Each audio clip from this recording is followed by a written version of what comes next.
US Open 2020. Naomi Osaka beats Victoria Azarenka to win third Grand Slam title. Naomi Osaka lay down on Arthur Ashe Stadium moments after sealing victory. Osaka arrived on court wearing a face mask with the name of Tamir Rice, a 12-year-old shot dead by a police officer while he was playing with a toy gun. Naomi Osaka demonstrated her growing maturity to fight back against Victoria Azarenka in a compelling US Open final and claim her third Grand Slam title. Japanese fourth seed Osaka, 22, won 1-6-6-3-6-3 for her second US Open title. Osaka was overwhelmed in the first set and was in danger of trailing 3-0 in the second before recovering to win 10 of the next 11 games to take momentum.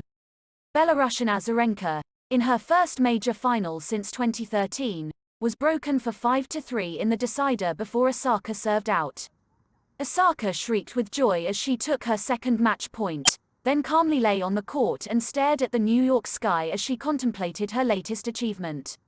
Osaka's level raised considerably as 31-year-old Azarenka was unable to maintain the intensity she showed in a one-sided opening set. The fightback ensured Osaka, who won the 2018 US Open and 2019 Australian Open, maintained her record of winning every Grand Slam final she has played in. "I don't want to play you in any more finals. I didn't really enjoy that. It was a really tough match for me," Osaka jokingly told Azarenka. "It was really inspiring for me because I used to watch you play here when I was younger.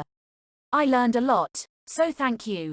Another US Open title for Osaka, but a contrasting occasion. Osaka's maiden victory at Flushing Meadows 2 years ago came in straight sets against Serena Williams in a hostile environment following the American's infamous argument with umpire Carlos Ramos.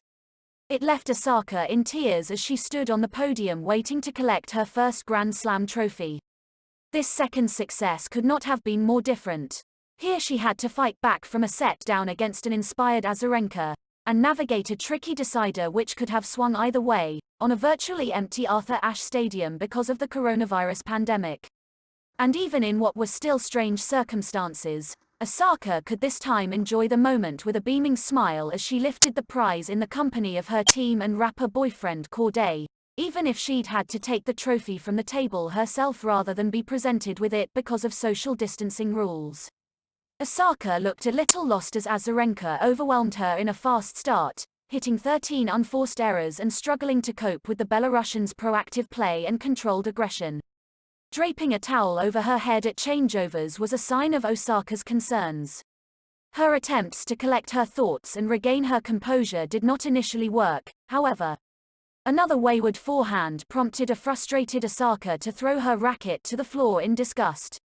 Eventually, though, the mental resilience which she says she has developed over recent months came to the fore.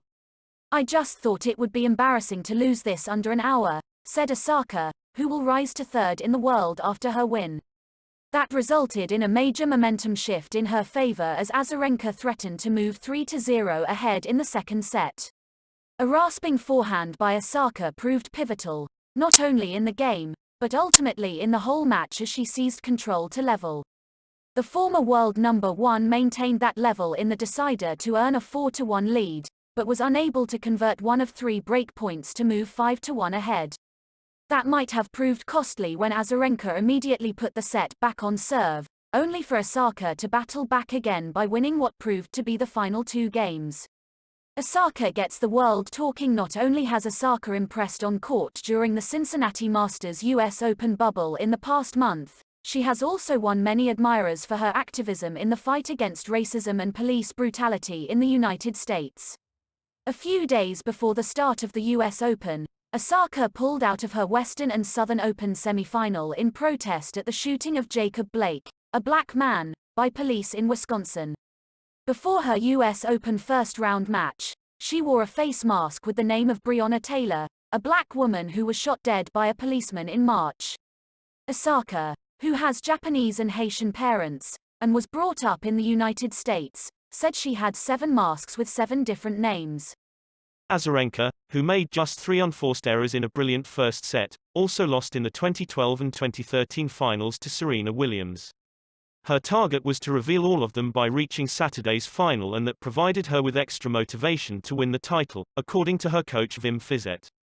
"I felt the point was to make people start talking," Osaka said after her victory. "I've been inside the bubble and not sure what's going on in the outside world. The more retweets it gets, the more people